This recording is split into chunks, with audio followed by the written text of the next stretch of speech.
one is here. Please write something in the comments that you hear us. Yes.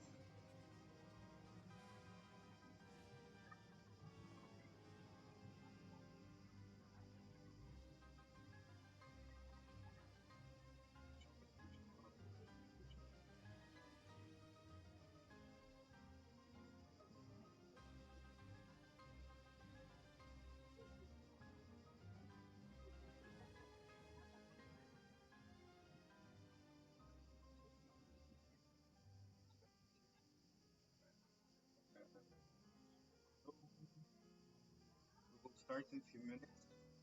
If you are here, write your hellos and your country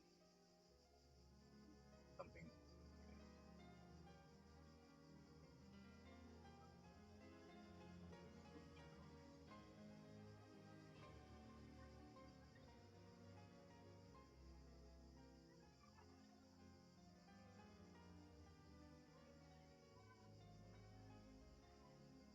We have live.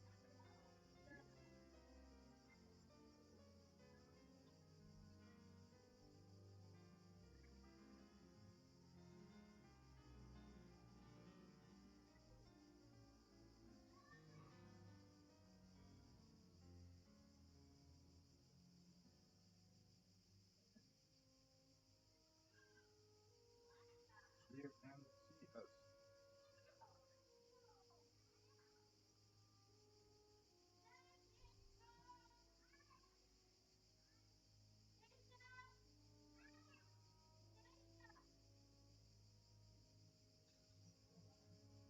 Yes, no, some. Refresh.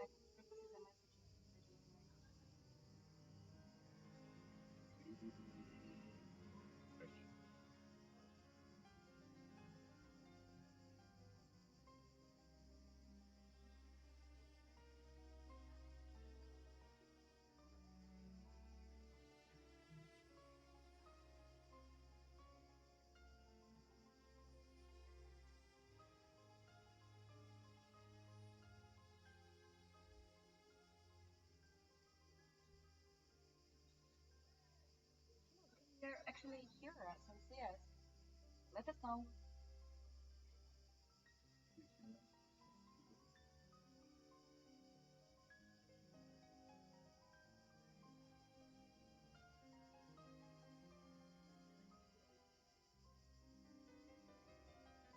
Wait for a couple more minutes and we'll start.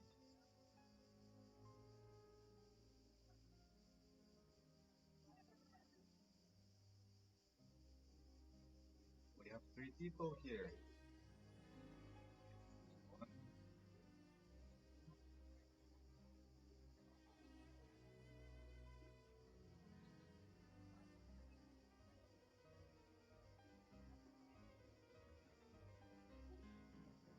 but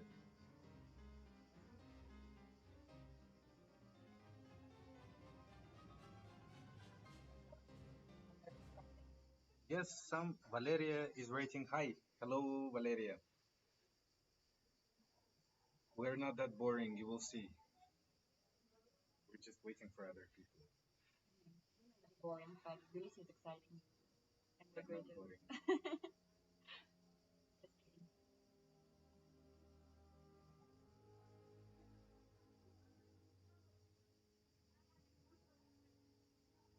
Ah, seven people.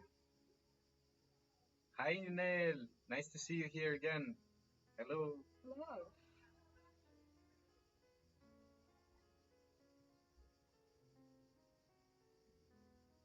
Okay, great.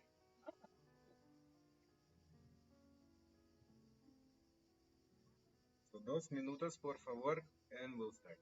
Okay? If you have any particular questions, you can start asking it now. Maybe we might mention something on the way. Aha, Alexander. Ciao, Bella. Hello, Summer. Yes, a little low. Okay, good. Good to know. And this is that. One, two, three. Forever. Okay, cool.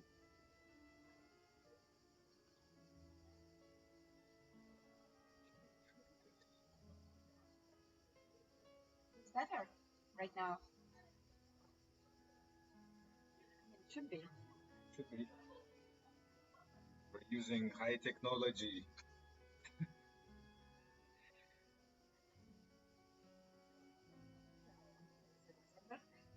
Ciao, ciao.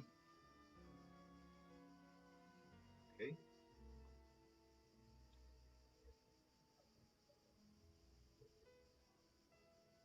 So we let's start. I mean, it's 4 minutes past 8. So my name is Anton. I'm from Estonia, but I live in Georgia for the last 3 and something years, and I'm very fascinated by the region, by the Soviet architecture, by local people, different ethnicities, and so on and so on. So me and my friends, we started this ghost tours, and we're happy to share our knowledge and fascination about the region. And this format, not better, audible. Okay. Let me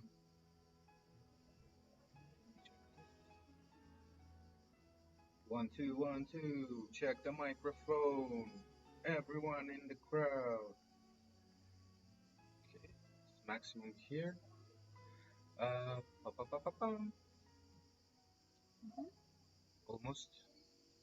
Yeah, let's do it. Let's do it like this. One more time. Hello, everyone. Thank you for joining. My name is Anton. I'm from Estonia, and we're about to tell you some stuff. Please introduce yourself. So hello, my name is Anya. I'm from Russia, but I live in Georgia and Armenia already more than 3 years and a half, and I work as a tour guide.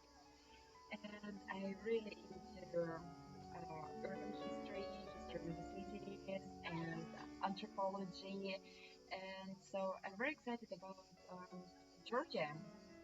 And so today we are going to talk not only about architecture, but about local people, their habits and customs, a bit about food, also about wine, about some places which are beloved by local people. So I think it will be very interesting. So let's start. Let's start. Let's start.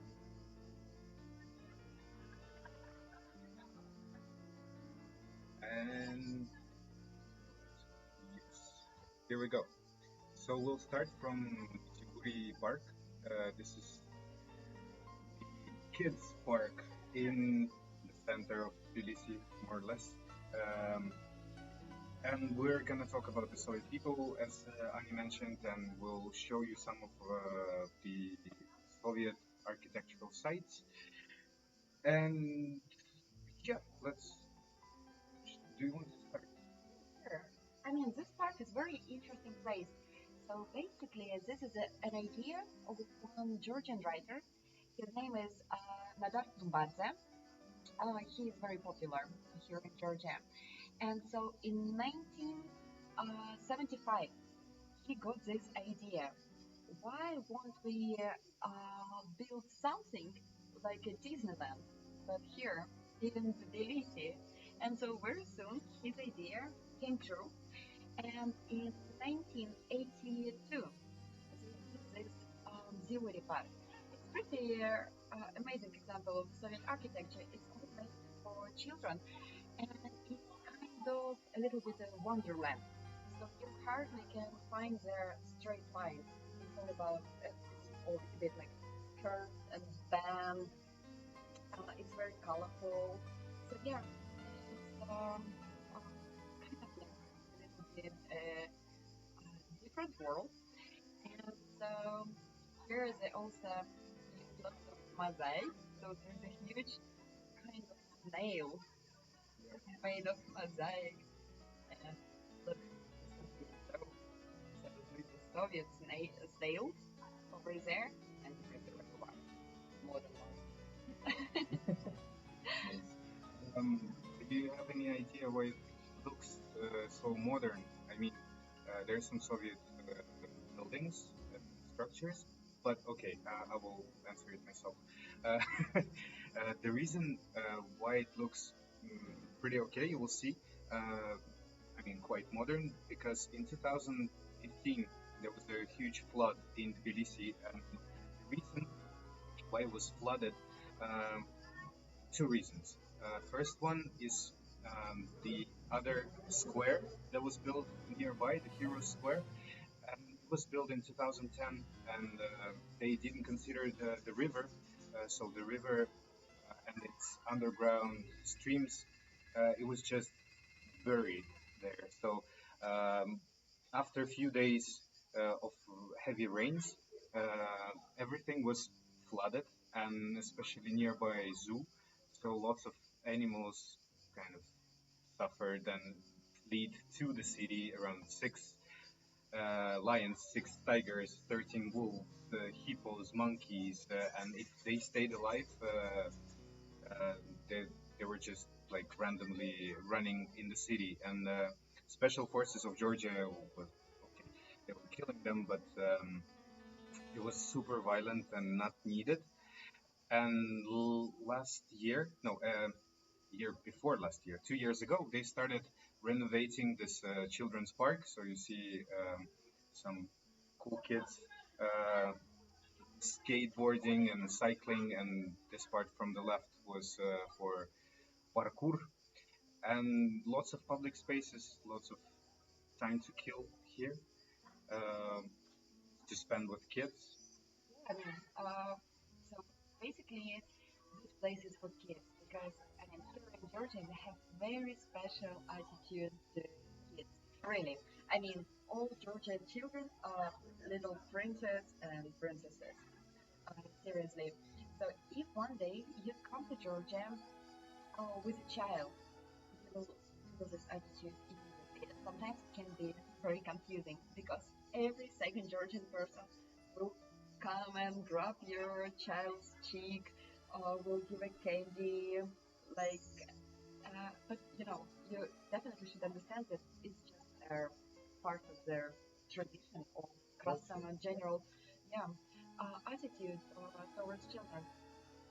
And sometimes it's kind of slightly controversial, right? Because sometimes some young people can be a bit spoiled by this kind of Yes, but attitude. I see the positive side of it because they might be spoiled or look like that from the outside, but they're not afraid of the foreigners, and that makes people very welcoming in general. And At age of 24, sometimes you don't know how to use washing machine. It's my personal experience. but in Soviet times, you see that structure over there. This is the lowest cable car station, the children's cable car station. It was only operating in the park, so this is the lowest part of the park, and then the other cable car was going just uphill.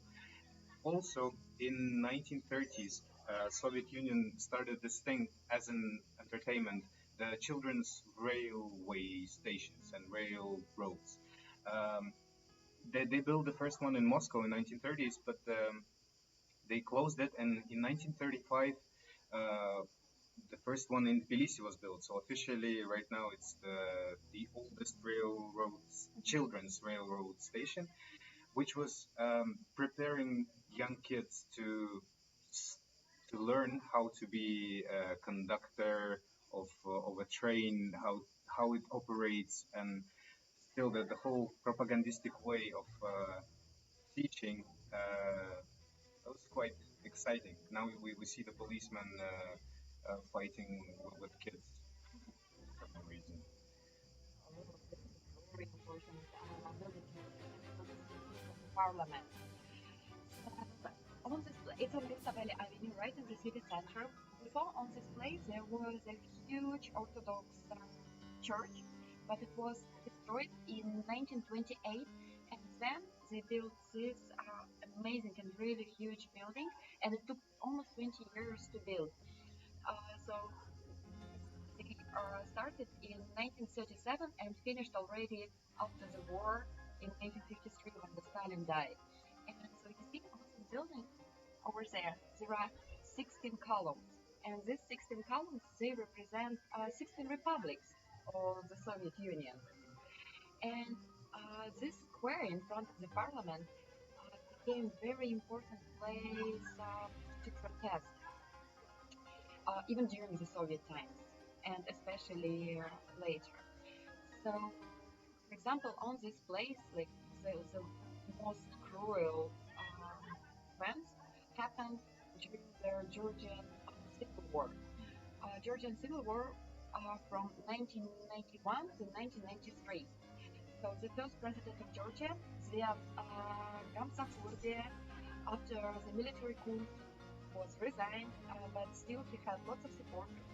So basically, he was fighting with official government, and everywhere around this uh, square, you still can see some marks of yeah of this war, because there were actually like tanks on Rustaveli Avenue. You've seen the pictures. So, for example, here you can see this like bullet case like in the train.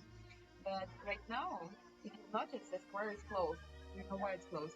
It's closed starting from this year because people were coming there and protesting, and some of them they even lived there, and local people there very politically active.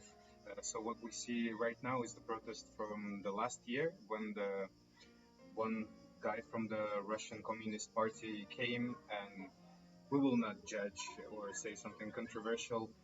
He sat in the wrong chair and people got mad. Of course, that brought lots of police, the tear gas, and rubber bullets, and of course, not needed violence against the peaceful protesters. Uh, but let's keep that aside because what is interesting to share is that 2 years ago there was a very nice modern young people protest, which we personally uh, kind of enjoyed because I haven't seen anything like this happening elsewhere. So 2 years ago, the police came at Friday night to 5 clubs in Tbilisi, and they just kicked out all the people in search of the drug addicts and people who sell drugs to the kids. Um, there are many other ways to fight those guys, to catch them, and so on. So, simple Georgian youngsters, they were not very happy that they were kicked out by the police with the rifles and everything. So, they gathered all the DJs that were playing there, and they went to the parliament, and they partied there for 3 days and nights in a row. Uh, Loud music, very peaceful, and they were having tiny speeches with their own demands about the police brutality against the police brutality, and there was something else. Yeah, but basically, what was their idea? So basically, they also asked for legalize. They wanted to legalize soft drugs, and they actually they were very successful because right after those protests, it was beautiful because like just look beautiful people were dancing together. Around 3,000 people. Yeah, so after the protest, they just cleaned everything. The square was clean. They took all the bottles, all the trash, and a couple of months later, government actually agreed on a new law about drugs. So right now, About weed, weed, especially. especially weed. So basically, right now we are not going to like decriminalize. It's not legalized, but it's decriminalized, and we are not going to. Jail for many years because before that the laws about the drugs were very strict in Georgia, and you can get to jail for a few years. Yeah, Yeah, it was great. No, but really great vibe. it was great. Yes, and again, it was a bit like a show because first the police comes and kicks you out from the club. Then you go to the parliament. Then the police is protecting you from the far right wing. Well, where we are. Oh, cool. So look, obviously not only Georgians that live in Tbilisi, there are two biggest ethnic minorities, so Armenians and Azerbaijanians. And if you follow news, you know that right now it's almost a war going on between these two It's a countries. war. War. So in Tbilisi, is the same. Two neighborhoods where they live, they are divided by the river. So now we're in Armenian neighborhood. It's called Avlabari, and right on the opposite side there is Azerbaijani neighborhood, Seydabad. So right now we're in Seydabad. And this beautiful monument, not only the monument, it's a kind of a complex built in 1959 by the Soviet government of Georgia, remembering and glorifying 300 Aragvelians. So those guys in 18th century were protecting Tbilisi and northern borders of Kartli, of the district of area of the region where Tbilisi is. So this is a Caucasian way of telling the story about 300 Spartans.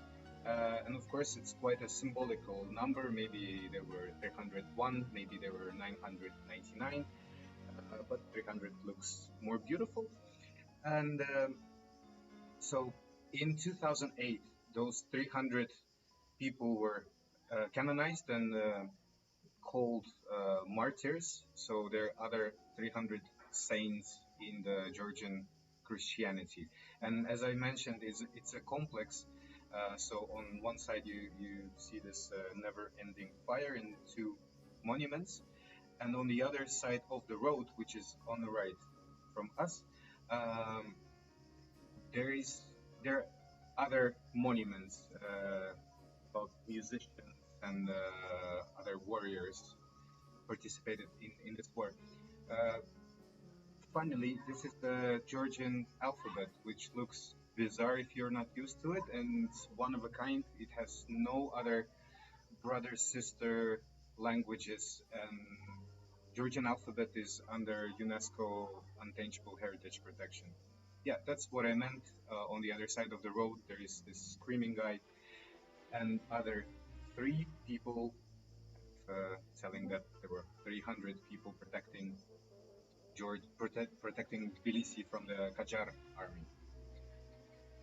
And we're back to Avlabari district. You see, we were down there. And what we see here is abandoned, sadly, sulfur baths. And Tbilisi is famous for its sulfur baths.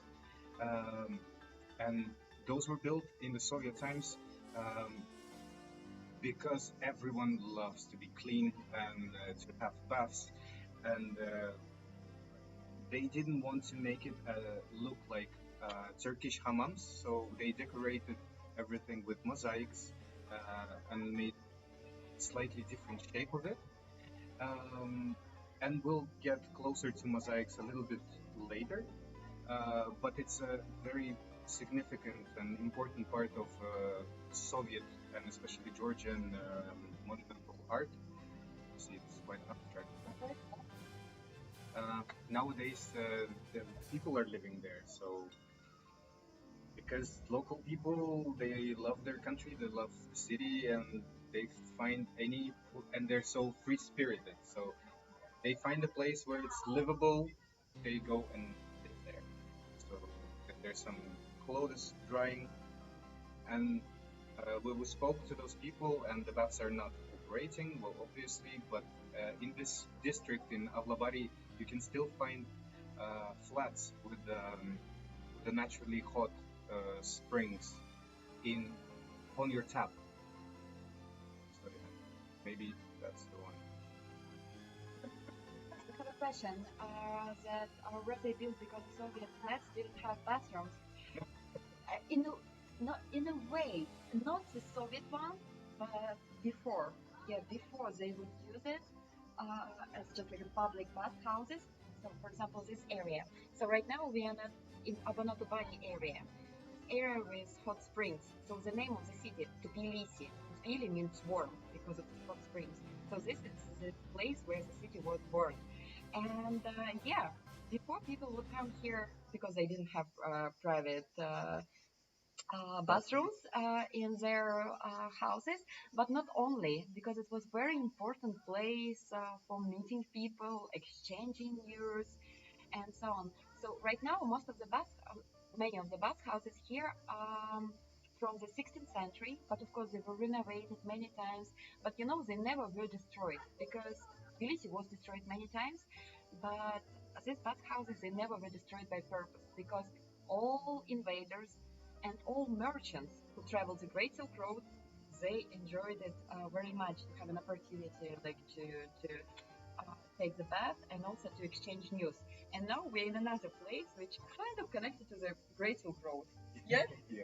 You see, there's a Soviet barrier in the area called Samgori. So it's one of the biggest marketplaces, self-organized market in Georgia. We're gonna look it through. So you can do pretty much anything here. So you go and eat, you drink your beer, you enjoy your life, then you get a nice haircut, your nails done, whatever you want. So you can basically live there.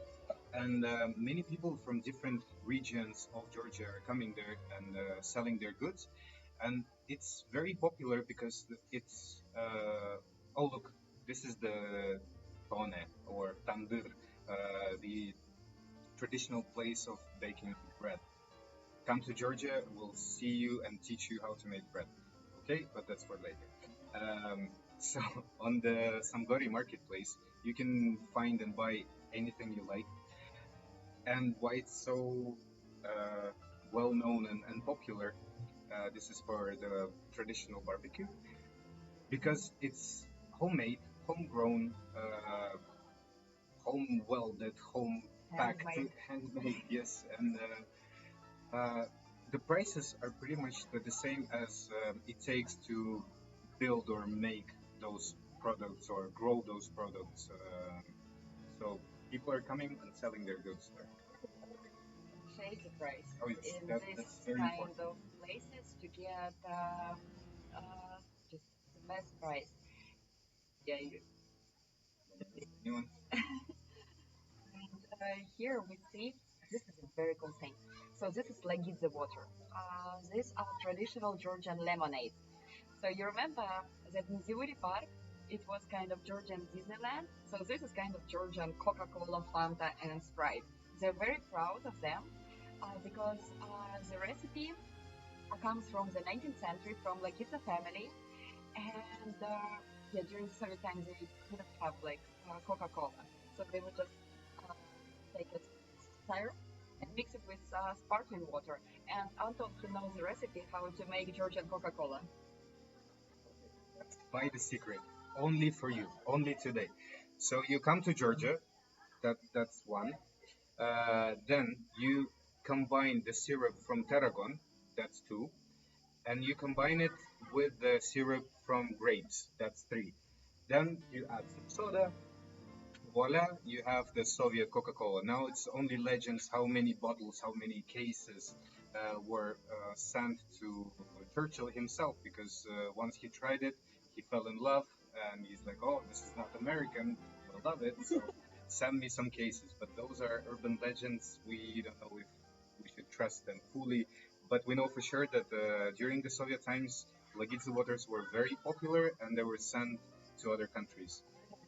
Yeah, what we see now is different spices coming also from different regions. From yeah, those are not drugs. Uh, But they were addictive. So. very addictive, yes, but not drugs, kind of. So they're coming from different parts of Georgia, from the north part, from the mountain regions, and they make food very special. And it's just wow. I buy myself kilos of those spices and turn my food into magnificent fairy tale.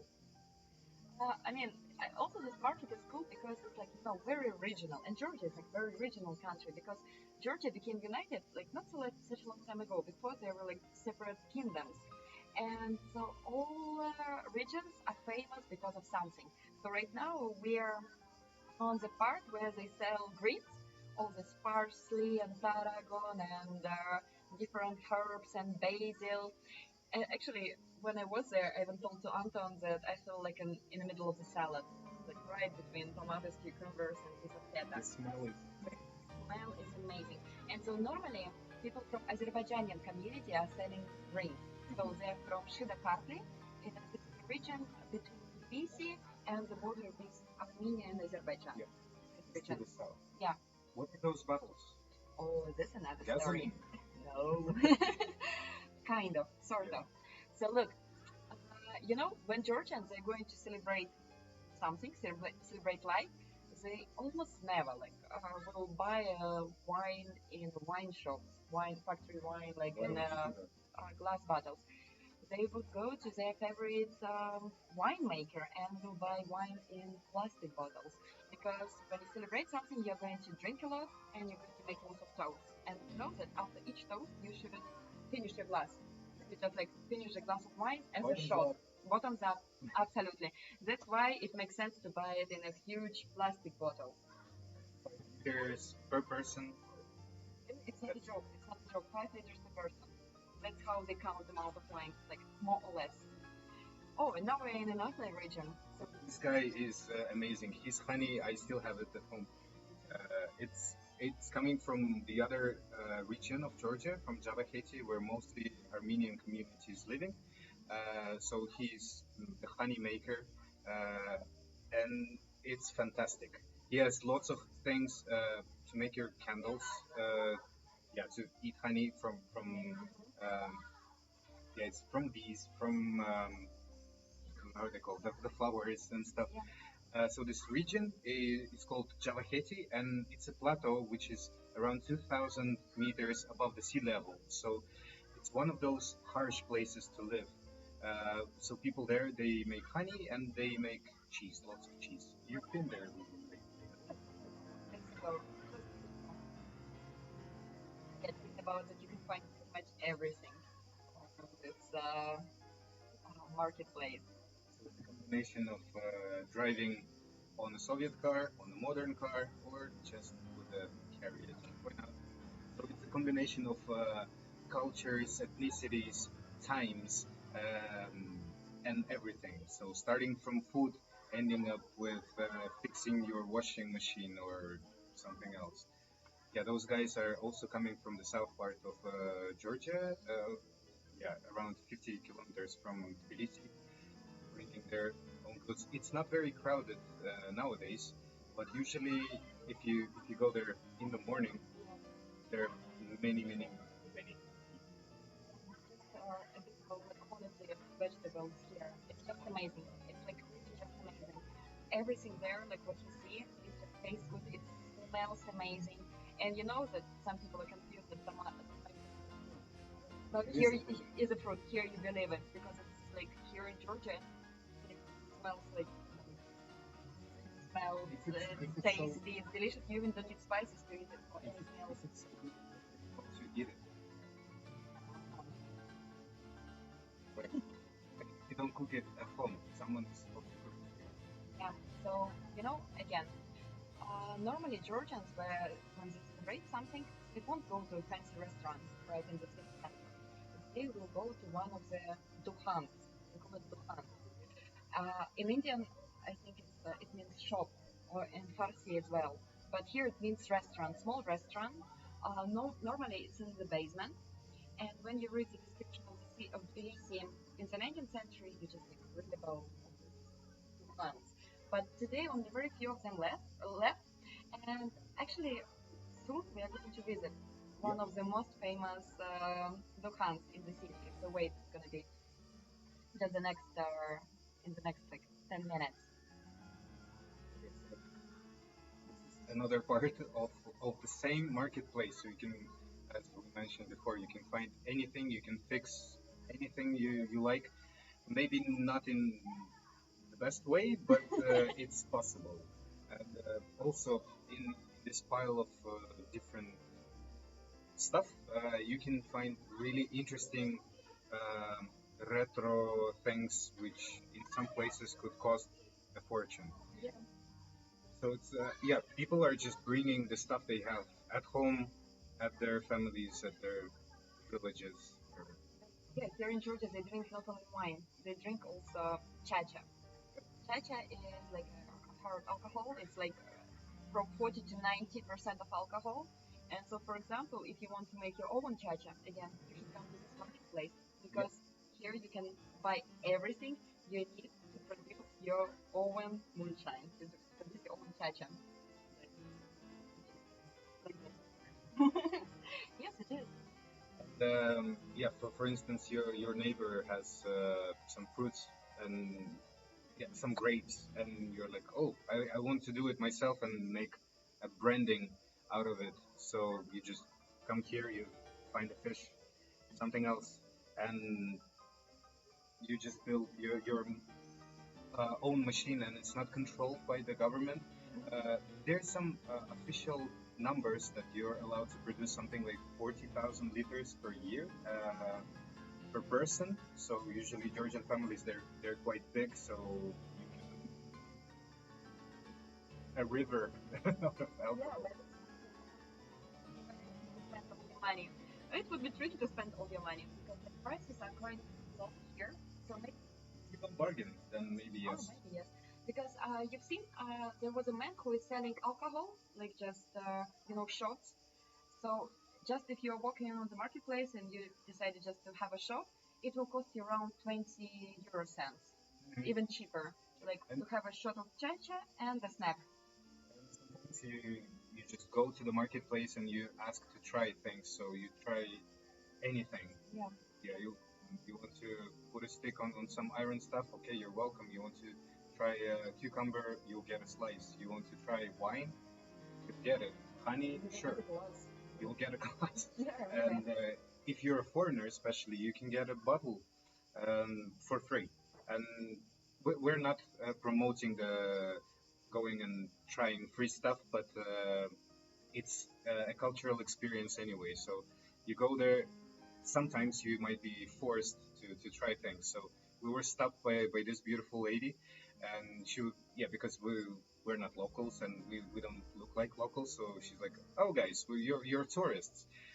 What are you doing here? Why are you here? And she was trying to convince us to eat all those pickled stuff, which is amazing, but it Hmm. goes well with some hard liquors and beverages. And also, this lady, she really was trying to convince us to stay in Georgia, to live here. Yeah, I mean, it's a bit about Georgian Yeah, hospitality.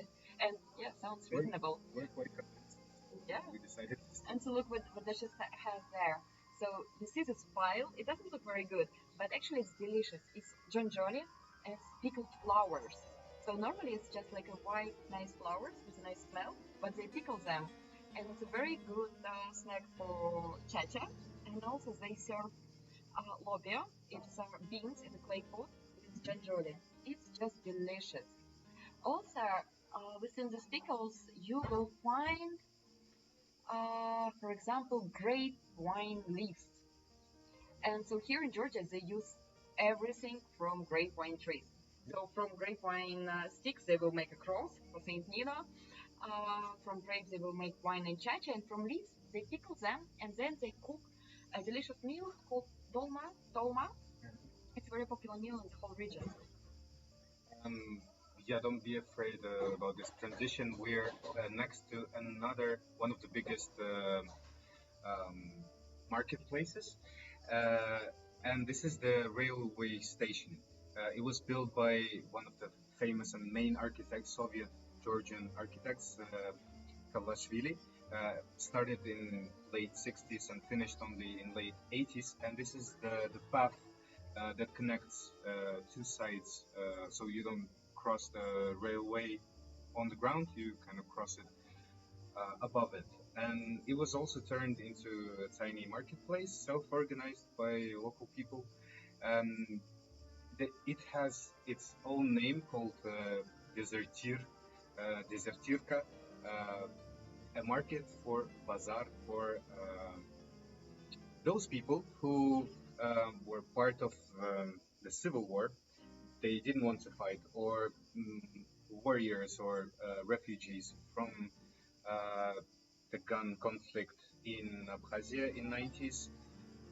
So they would come with taken guns and ammunition to sell it here. Hmm. And of course, 90s after the collapse of the Soviet Union was quite harsh times, and it was Georgia was one of the most violent places in all post-Soviet republics. So of course, guns would be sold like this very quickly. And also right now we can organize a marketplace, such a big marketplace there, because the railway station is maybe a bit bigger than it's needed, because before it was much busier. So it's a tragedy, but most of the railway lines in the region are not operating because of some political reasons. So railway lines between Armenia and Azerbaijan, because you can't cross the border. And also now from this station you can go only to Barjoni, Zugdidi, Batumi, the most popular route, uh, and international. The pandemic. Yeah, yeah. But international lines is only Yerevan and Baku. But before, during the Soviet times, there was a direct train going from Moscow to Tbilisi. There was a train from Tbilisi to Sukhumi, which is a part of Abkhazia, and now you can't really cross the border. There was a train to Sochi. There was a train going through Armenia and Azerbaijan to Iran, for example. But all these lines are not operating anymore, so it's like a left room for like organizing markets. Yeah, well, lots of people coming and going. It's a perfect spot to sell your goods and to stay there and buy goods, of course. And as I mentioned before, the Kavlashvili, the architect, I mean, we with Ghost Tours, we're focusing on architecture. I know this one is about people in general, but I'm gonna share the some bits of the architect. So he became very famous in the Soviet times, not only because he would build magnificent modernist buildings, but also he was involved in reorganizing the old town, and he even became a Lord Balkonsky, a character from Leo Tolstoy novel, because he would put the traditional balconies from so-called Italian yards, hello Alex, to the main streets. And for that he got his nickname. And we're about to go to this place you mentioned before. Oh yes. So talking about Dukhans, you remember this? It's not a restaurant. It's not a cafe. It's like a local tavern.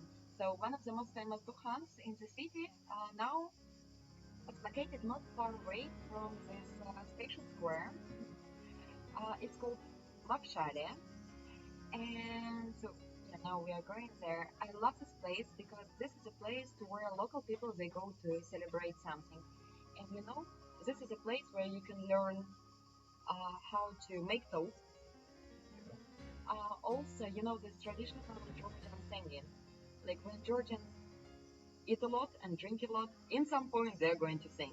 And normally when drunk people are singing, it's terrible, it's disgusting. Nobody should ever do it. But here in Georgia, it works so well.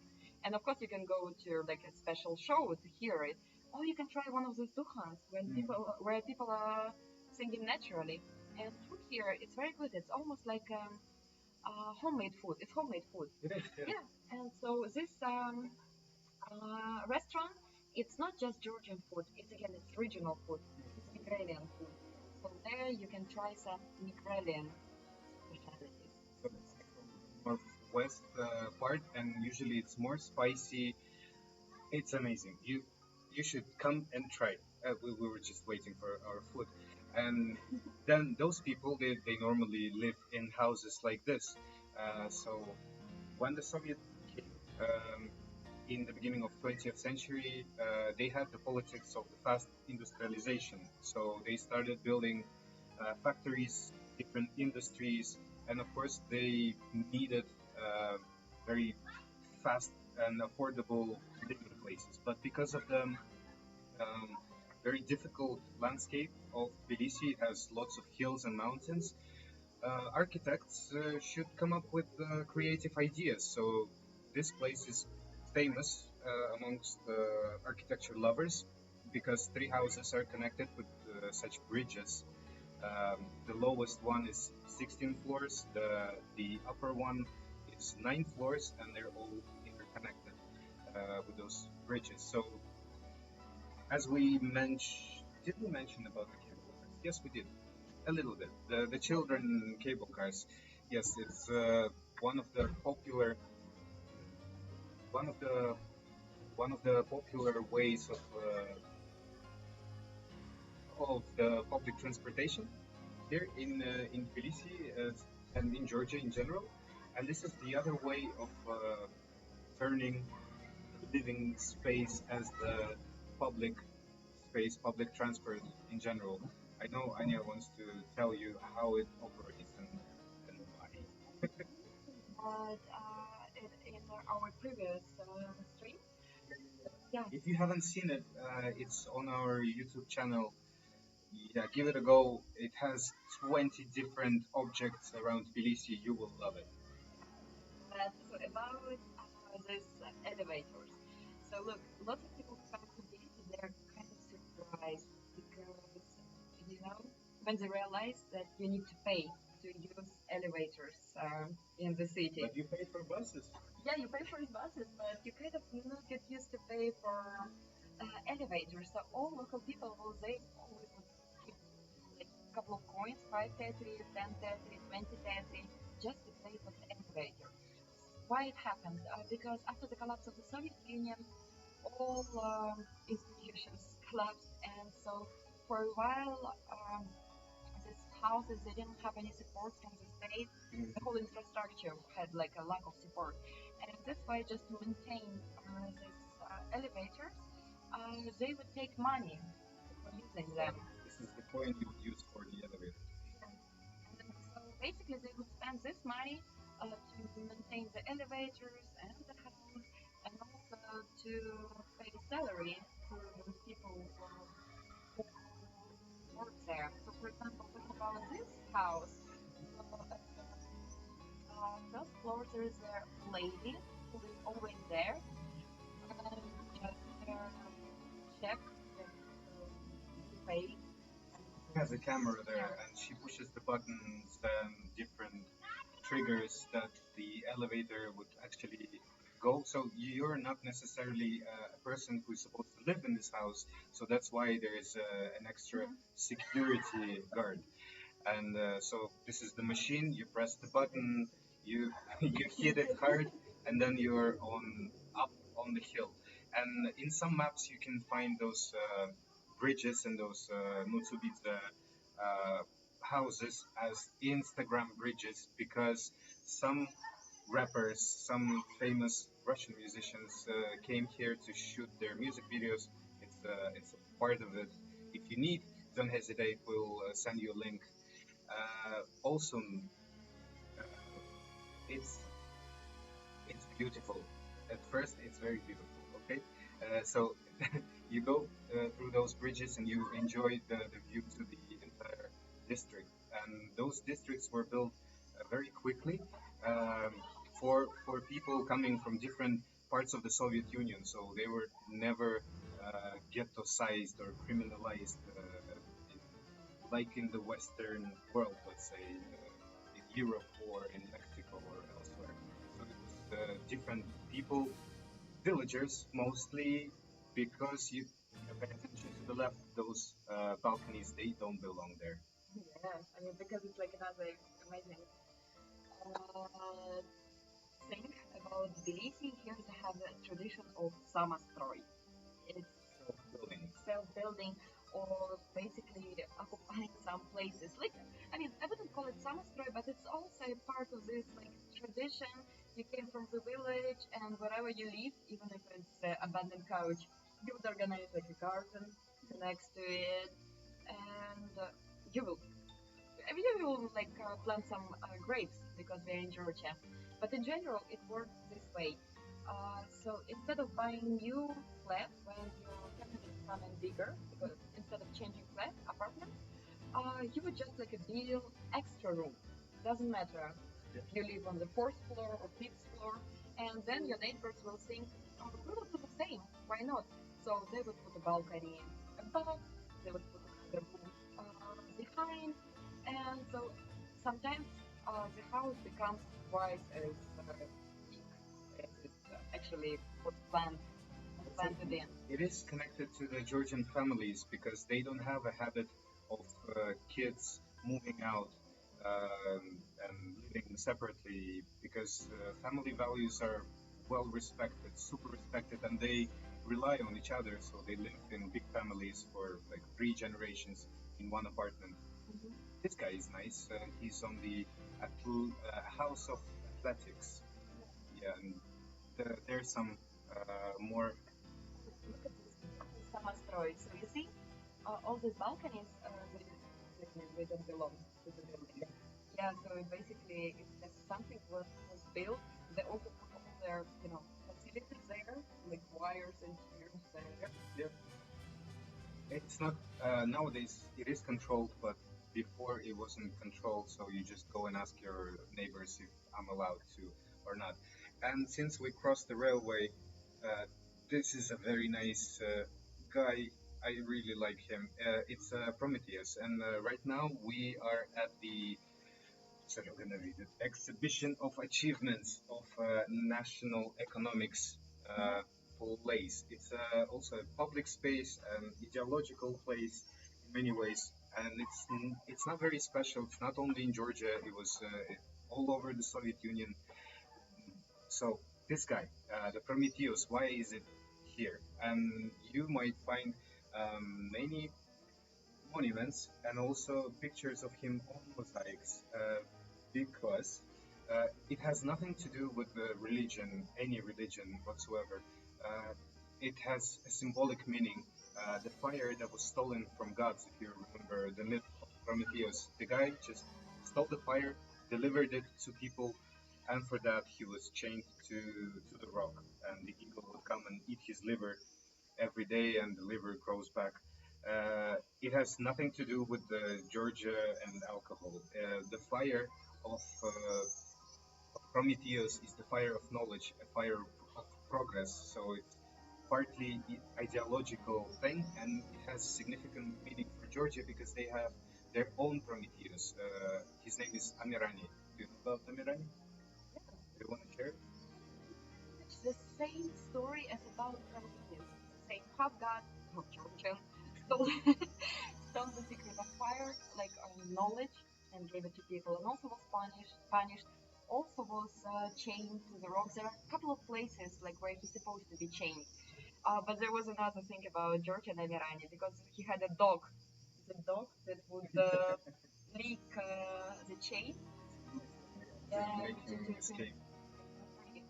And so about this exhibition thing, so basically it was a main exhibition hall for this region, but the biggest one was in Moscow, again like for achievements from all republics of Yeah. the Soviet Union.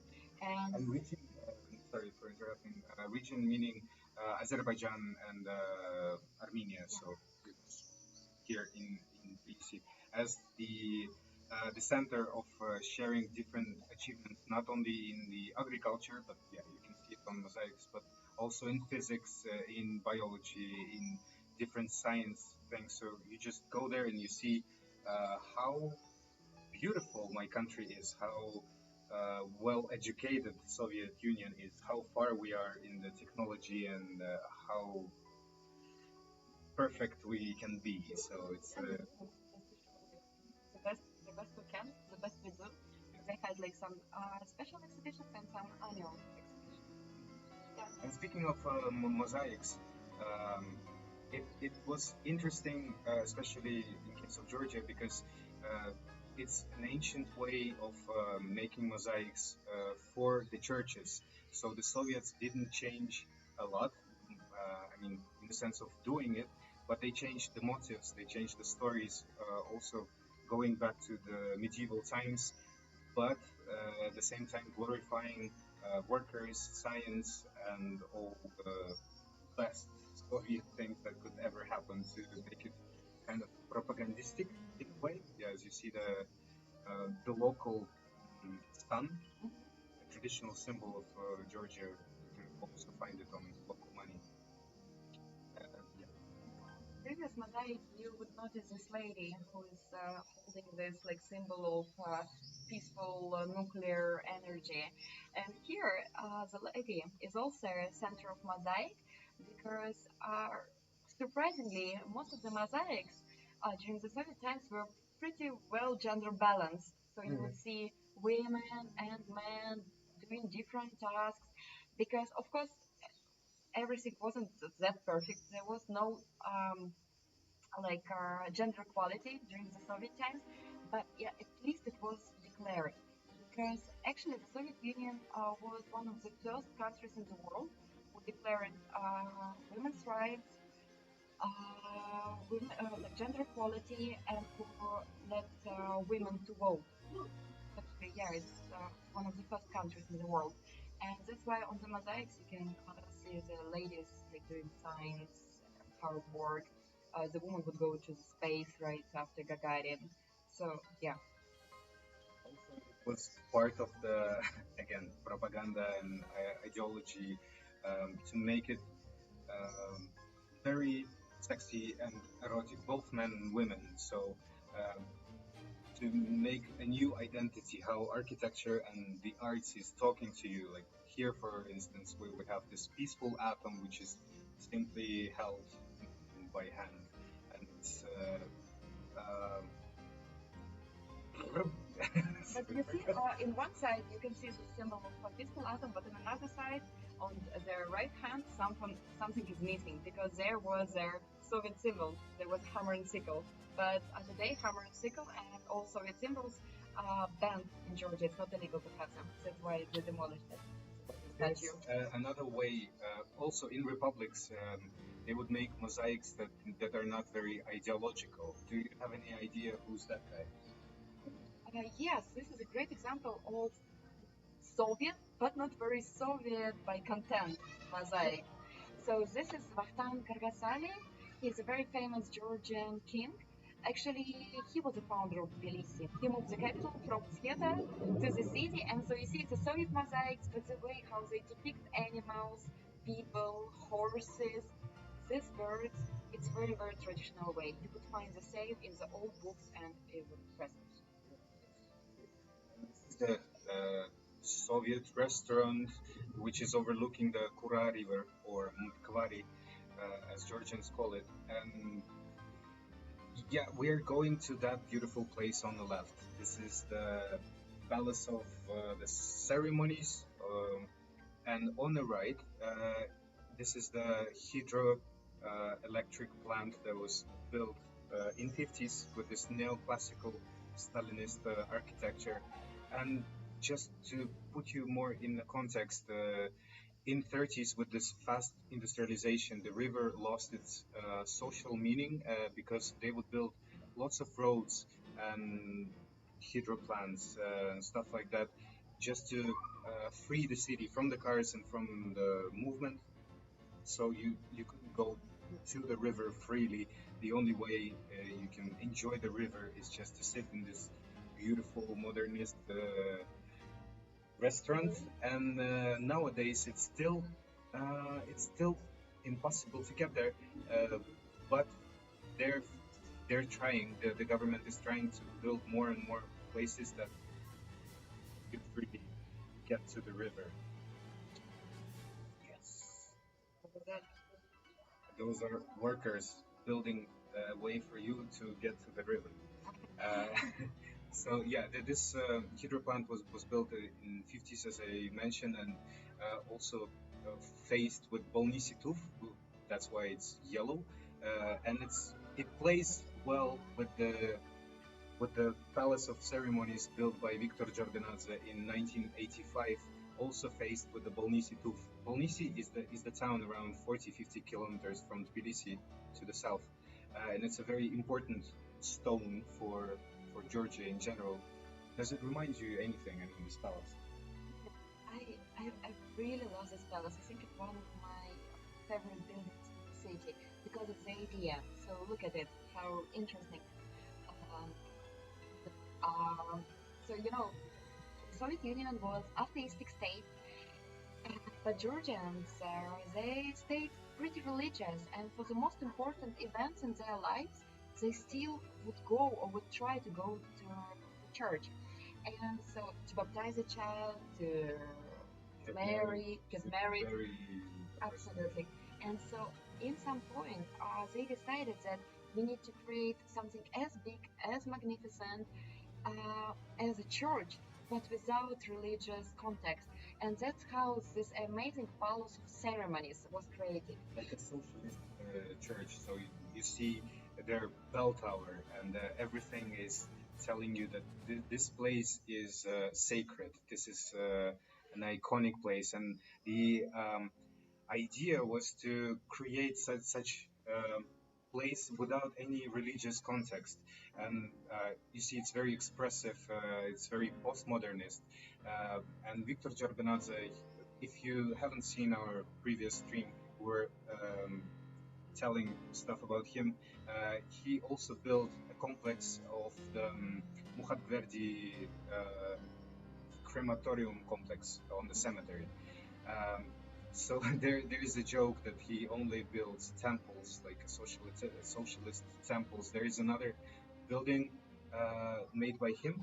Uh, yeah, look, this is how it looks inside, and we'll get actually inside, and you will see this beautiful ceiling, which is in the middle of it. Um, I'll tell about this a little bit later, but just for you to get more of an idea of what postmodernist architecture is, remember Antonio Gaudi, so it has the same vibe, the same Mhm. feeling. So it's very curvy, and it speaks with links to the ancient architecture, to a new architecture, lots of meanings and To the symbols nature. to the nature, of course. Of course, yeah. So you see, as in the church, they would have bells, Yeah. but still, No cross. no. And so now we are inside, so this is the Yeah. interior. This is the ceiling, and the ceiling is a so multi-layer. Normally, they would be built out of the wooden sticks, and it's a reflection. This is how it used to look like inside when it was just built. Um, this is a link to the traditional village architecture called Darbazi. Um, and Victor Jordanadze was impressed by the locals, by their traditional way of building their houses, because it's very hot here, and during the summer it gives you lots of air and it's cool inside, but during the winter it's not getting cold because of the wood and because of the structure of the roof. So yeah, and the other ceiling uh, is is a link to the Gothic cathedrals. You will see it in a moment. Um, no, no. Okay. This is a place where you would get married. Yeah. Yeah. So you see, maybe you would remember Gothic cathedrals. Those are ribs that um, make the roof lighter, and yeah, so it wouldn't fall apart. How did we get in? I forget. I keep forgetting. How could you? Because it was like a real adventure. So look, after the collapse of the Soviet Union, this building, as many other buildings, became abandoned, of course. But a few years later, one Georgian millionaire, Petr he bought this palace, so it became private property, and it's still private property. So you can't really get inside. And we tried hard many times, but we couldn't. And then, but because the only way how you can get there, it's if you work in embassy and you was invited for some official event. If If you're Margaret Thatcher. Margaret Thatcher was there, their frontman of Deep Purple, for example, and us. So Not the only though. yeah, I mean, to get inside, me and Anton, we actually called them and said that we're a couple who are considering this place for wedding. No, no, we're not. For God's sake, no. And so, yeah, that we're a couple who are considering this place to getting married. And so we just asked if we can come and have a look, Check the check the prices, check the price, lights. discuss everything with the manager, and make 1,000 photos in 5 minutes. So we came there and we discussed everything. So basically, Enjoy the stained glasses, also the feeling of being in the cathedral. And look, this is the plan. They also gave us the plan of the entire building, and it kind of looks like a beating heart, which also very symbolic.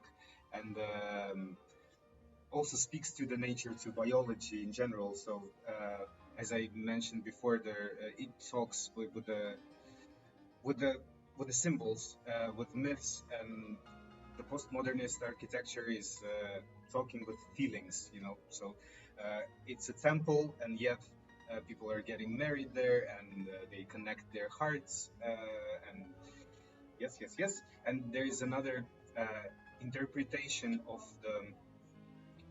the plan itself. So from the outside, as you saw, it looks like a male's genitalia, but from the above, it looks like a female's genitalia, which is very interesting. But we're not going to stop on this. I prefer your cards. Yeah, Two cards together. hearts. Yeah, it's not symmetrical, so it makes more sense. Speaking of hearts, and we're about to finish because I it. just wanted to Yeah, add something. Just for you to, in case if you also want to get there or maybe get married there, just for you to imagine prices a little bit. So you can rent the whole place for yourself for one night only for 300 euros. right. Yeah, For one evening. For one yeah. evening, yeah. 300 euros. And then you even can order a tower of champagne, 60 Okay, glasses, that's disgusting. only for $80. 60 glasses for $80, it will be yours. Yeah, they have pigeons, fireworks, photographers, Peacocks, yeah, and swans, and a huge park of cars, and lots of kitschy stuff. That's why we decided not to marry there.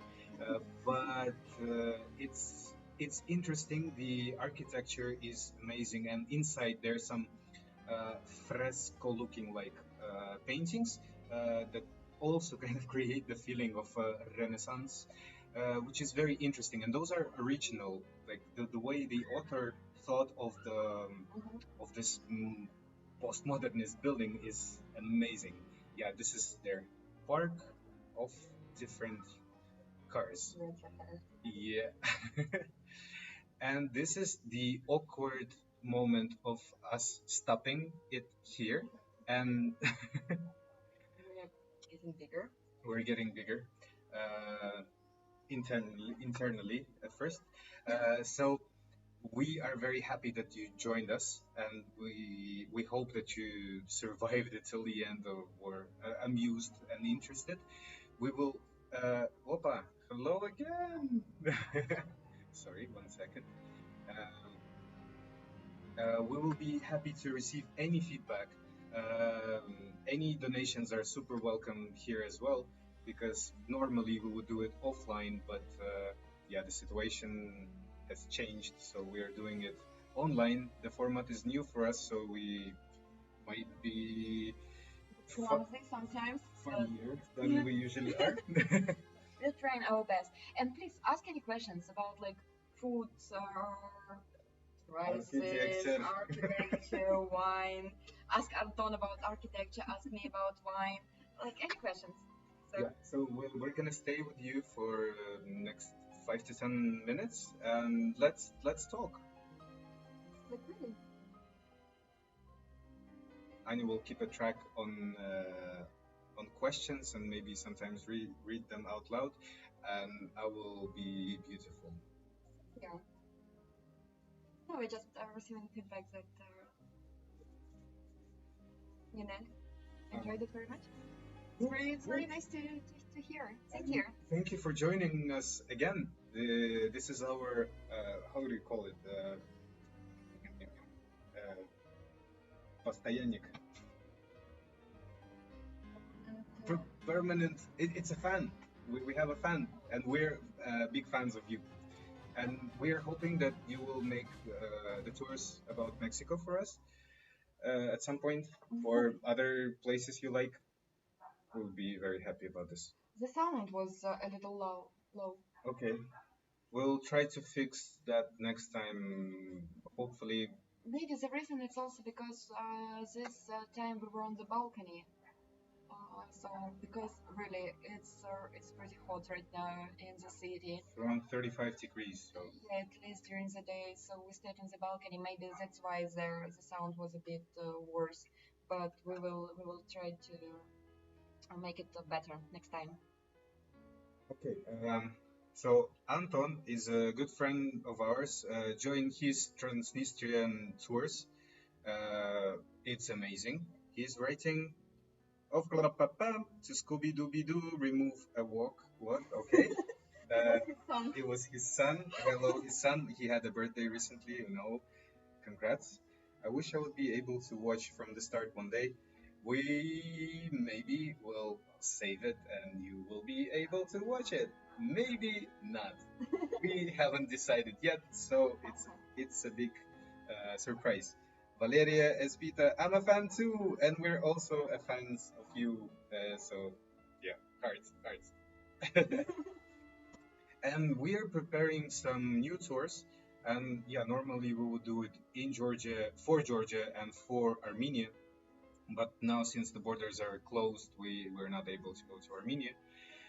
But we have friends there, and there is still hope that we will shoot something with their help and tell you more about Armenian side and how different Armenia and Georgia could be. Because for many people who never been to the region, they think that oh, it's the same. It's people from the region, they are the same. No, they're absolutely different. Maybe not absolutely, but they're very different. And it's interesting how. What is that? Yeah, me and Anton, we even study Spanish. Oh no, un poquito. No, we study. We learn Spanish. We learn Spanish. Yeah, Abrigo, I abrigo. mean, it's talking about it like we actually like to go to Latin America and Central America at this Yes. point. So that would be amazing. So it's something what we keep in mind. So me personally, Yes. I'm very, very. So if you want us to go to the Latin America, just share some tips how to get there. And yeah, we would love to do it, but yeah, the borders and the things. Okay, any other questions, por favor? Improving every day.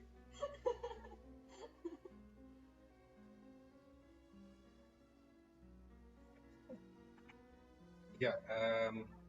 So that was a random idea to talk about local people in frames of architecture, but I hope we kind of managed to share something. If some things are not very clear, please ask more because obviously you cannot fit everything in 1 hour, and obviously we have biased um, observation of things. But yeah, we would love to answer your questions. Really, it's like 1 hour. It's a bit short because I can talk for more than 1 hour only about food, or only about like Wow. wine, only about spices, only about dukhans in the city, only about like some traditions. So Is writing. Can you write the name of the architect you have been talking about?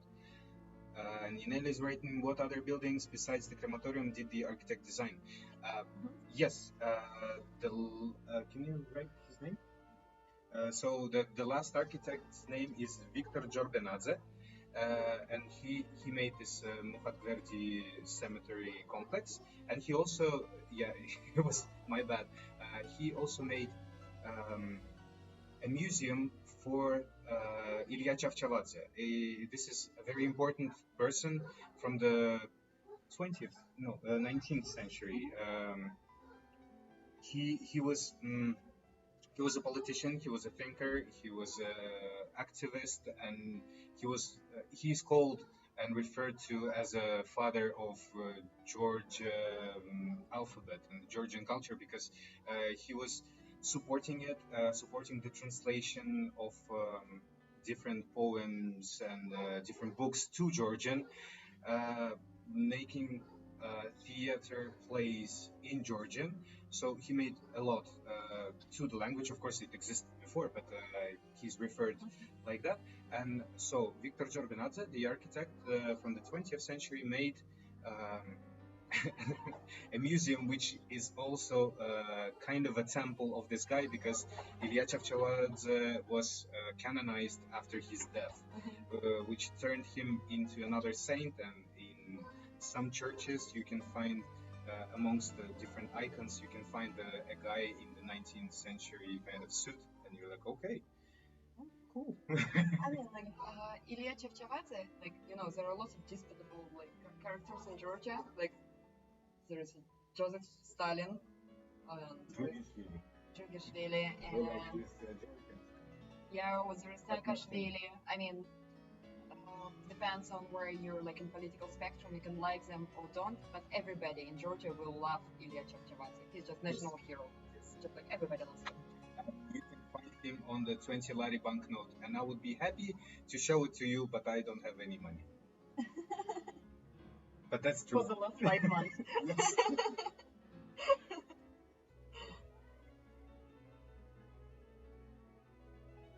Oh, you're very welcome.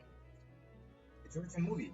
Um, Many of my Georgian friends, they love this Soviet movie, A Son of a Soldier. And there is one of my favorites. I Yeah, I'll type it down in the chat, but first I will finish the sentence. One of my favorites is called Mandarins because it's about Estonian guys living in Abkhazia, which is part of Georgia, as many think. But the de facto nowadays it's Impossible to get there. yeah. I thought you would say independent republic, but No, yes, not existing. it's annexed by Russia, but it had many Estonian villages. Still has some Estonian guys. So the movie is called Mandarins. I will type it. Mandarins. It's from 2008, 10 or something, and the other one is Son of a Soldier. If I'm not mistaken, this one is from 70s or 80s. It's a war drama. Uh, it's heavily good. It's dramatic, and yeah. Any other movies? If I may, I would add some like very very modern film. So which created lots of troubles the last year, Which one? and then we danced. Oh, yeah, I haven't seen this one. Yeah, I will so write this down. and then we danced. It's a movie by one Swedish film director, but Georgian origin film director. And imagine, so it's a story about two gays, like homosexual guys, in a traditional Georgian dancing group. So traditional Georgian dances, it's like a pure masculinity, pure femininity, femininity. Um, and so and then it's about their relationship, and it was scandalous. They actually some like religious activists, they promised to burn the cinema where they would show this movie. And this movie, I think it's actually a good movie, and also I think it's a bit about Georgia, it's about like atmosphere here, and so yeah, just I would recommend it if you want to watch something from today. One more thing, it also connects with the with some conflict zones here in Georgia. It's called Corn Island, if I'm not mistaken. I will also type it for you. Corn Island. Some people criticize it, but it has this very meditative feeling. If you're fans of the Asian movies, you might enjoy it very much. But it's a movie somewhere in between of the let's say Western romantic, not in the sense of romance, but in the sense of romanticism in the movie filming, and this a bit wild Eastern, I mean Asian movies. So Corn Island also thumbs up. Go for Mhm. it. And there was something else. Oh yeah, I mean lots of like Do you, this road to the church. It's beautiful. there's one about about celebration in Kakheti. Uh-huh. What's it? Yeah, but we can check it's also uh, actually we might make like a list of this. Ooh, It's like doable. There are it's lots of like doable. really Yes, beautiful ones. yes, It's like hard to think about like particular. More questions. yes. Please.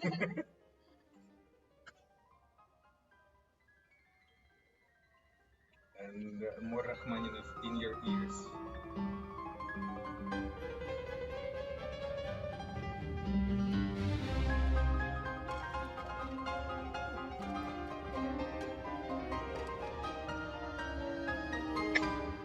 So if there are no questions, Type too slow. we'll enough tour. Yes. Yes. And so yeah, think about it again. Any questions? And ask us next time. Or online. We're online. And lots of time. And lots of time. And there's one more thing. Georgia, like some modern stuff, okay? We can share some news. Georgia has opened its borders for everyone who's a freelancer. So if you're working online, you're free to come at least for 6 months and work from here and stay here. Of course, if you're coming from so-called red zone, then you will have to stay for 2 weeks for 2 weeks with your own kind of budget. Uh, in quarantine. Yeah. But if you're coming from green zone, then you're cool. Yeah. So you can stay here like at least for 6 months, and it's actually a great place to work from. There are lots And of to live. freelancers and to live. Yeah. So you see, the internet is that good, so we can stream. We'll see if it's that good, but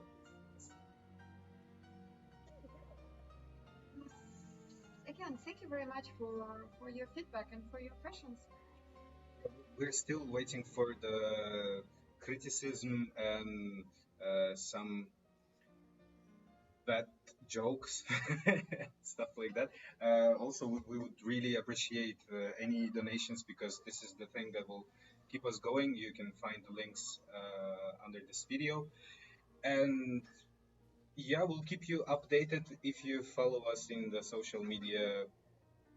That would be it. Yeah. Yeah. Sure. Goodbye, comrades.